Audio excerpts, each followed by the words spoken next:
Imagine stepping out onto a silent street. Families hide indoors, doors are marked with black crosses, and towns once filled with life now lie still, as an invisible killer sweeps through Europe.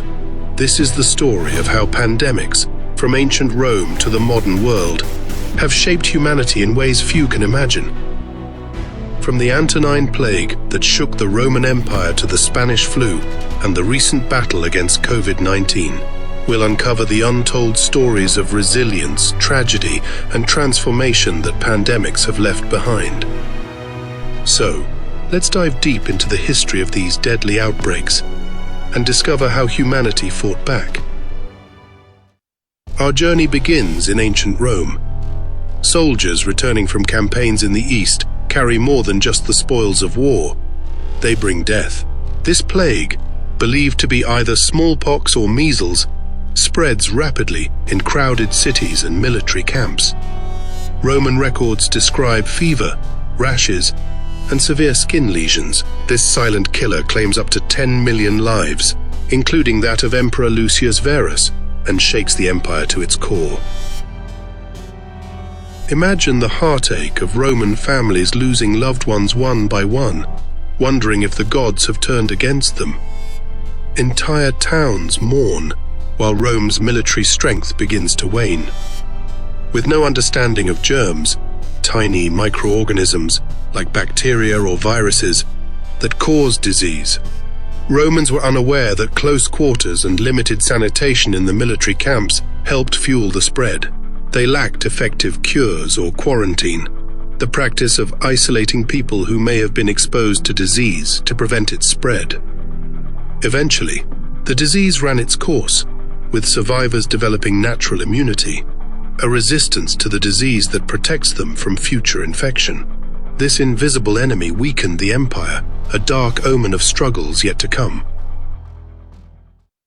Almost a century later, the Roman Empire faces another devastating enemy, the Plague of Cyprian. Named after a bishop who vividly documented its horrors, this disease brings symptoms of vomiting, fever, and gangrene. Some historians believe it could have been a viral hemorrhagic fever, like Ebola, a disease that can cause severe bleeding and organ failure. An estimated 5 million lives are lost, as the empire, already struggling, nearly collapses under the weight of this crisis. Think of an empire already staggering, now crushed under the weight of an unseen foe. Families isolate themselves, fearful to even touch the sick, as whispers of divine punishment fill the air. Without understanding how germs spread, people continued to gather, and some even turned to communal prayer, which may have worsened the spread.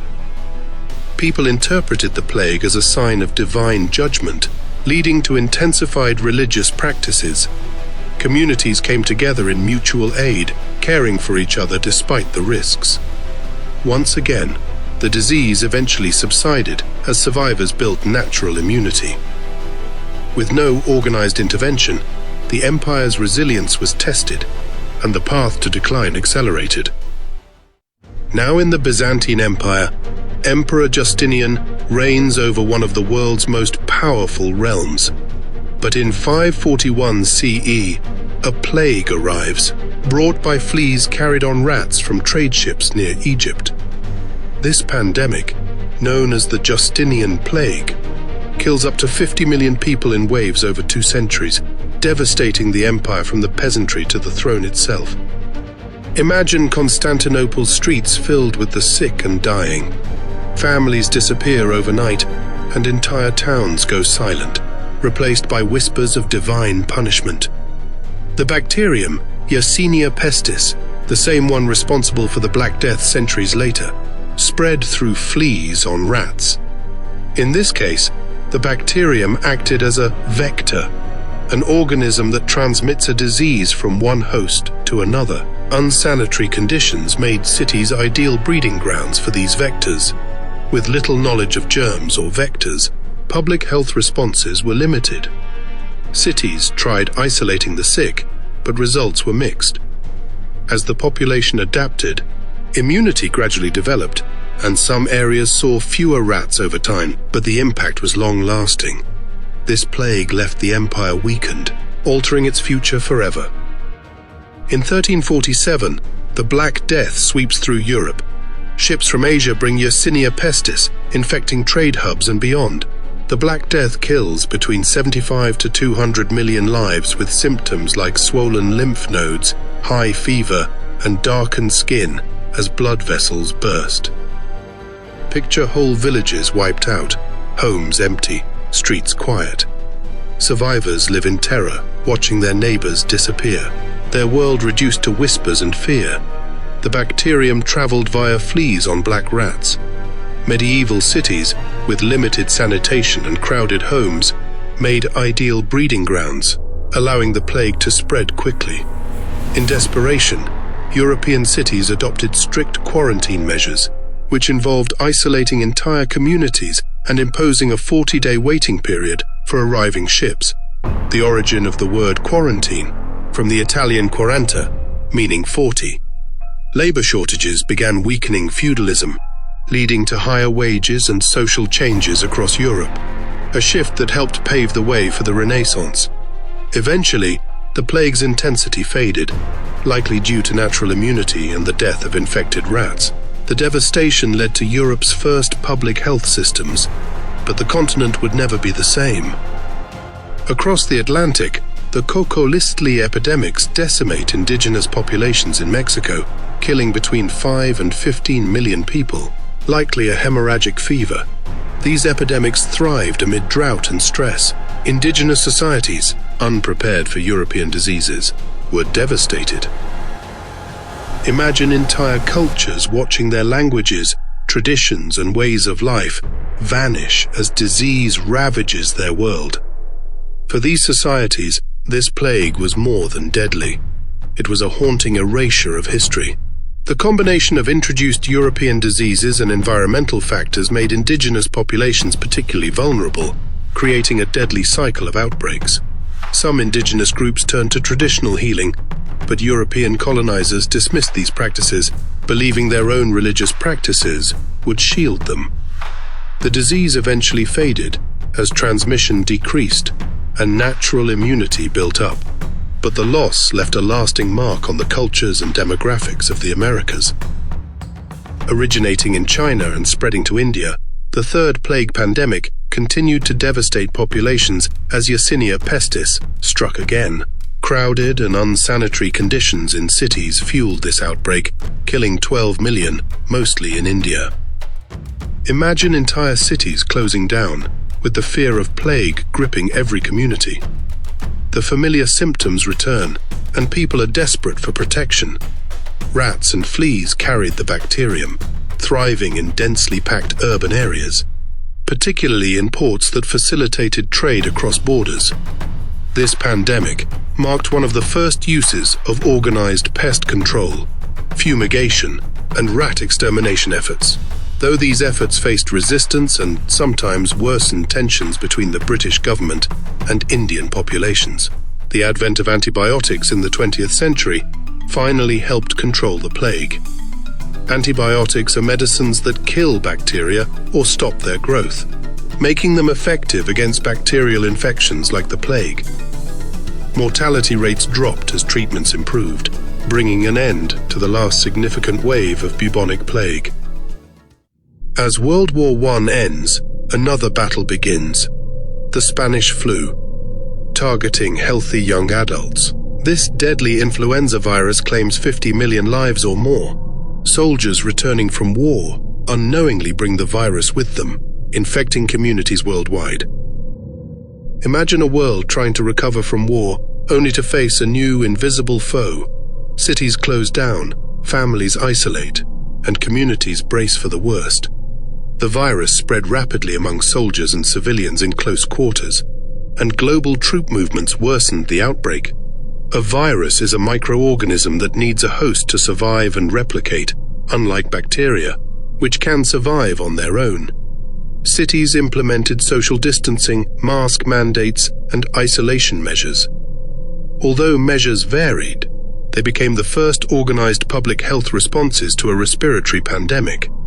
The pandemic eventually faded as natural immunity developed. and public health measures slowed transmission. Lessons learned led to future influenza vaccines and the establishment of flu surveillance systems. In the 1980s, a new virus emerges, HIV/AIDS. Initially stigmatized, it soon becomes a global crisis. HIV/AIDS weakens the immune system, making everyday infections deadly.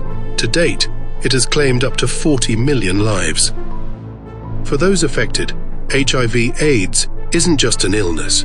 It's a stigma, a fight for rights, and a struggle for life. Communities rally, demanding compassion and understanding.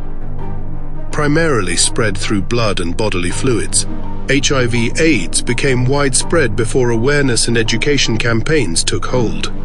Antiretroviral therapies help suppress the virus, transforming HIV/AIDS from a terminal illness to a manageable condition. Awareness campaigns and education have shifted public perception and improved prevention. There is no cure, but treatments continue to evolve, and education efforts have improved prevention. Awareness campaigns remain crucial, as millions still live with HIV.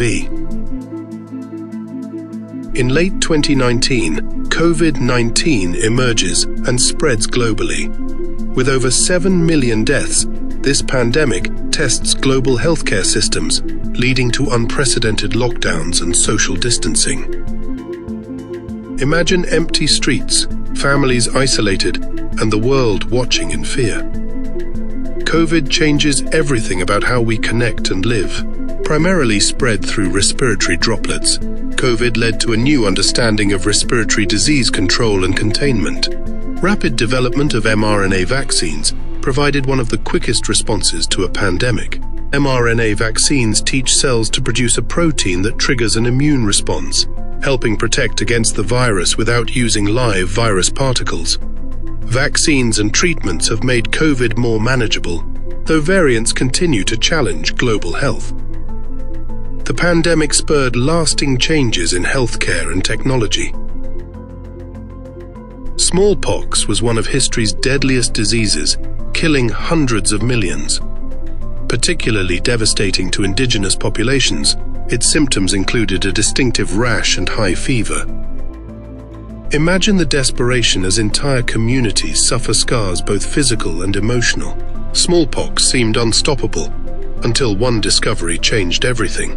Edward Jenner's vaccine in 1796 led to a global campaign that eradicated smallpox in 1980, becoming a landmark victory for science and public health. From ancient Rome to today, pandemics have shaped every corner of the earth. They remind us of our vulnerability and resilience. So, what can we learn from history's deadliest plagues? That life is fragile, that society can change in an instant, and that humanity finds ways to endure. Join us as we continue to explore history's most dramatic stories. Thank you for watching. Don't forget to subscribe for more historical deep dives. Let us know in the comments, what do you think of humanity's battle with pandemics? Will we ever be truly prepared?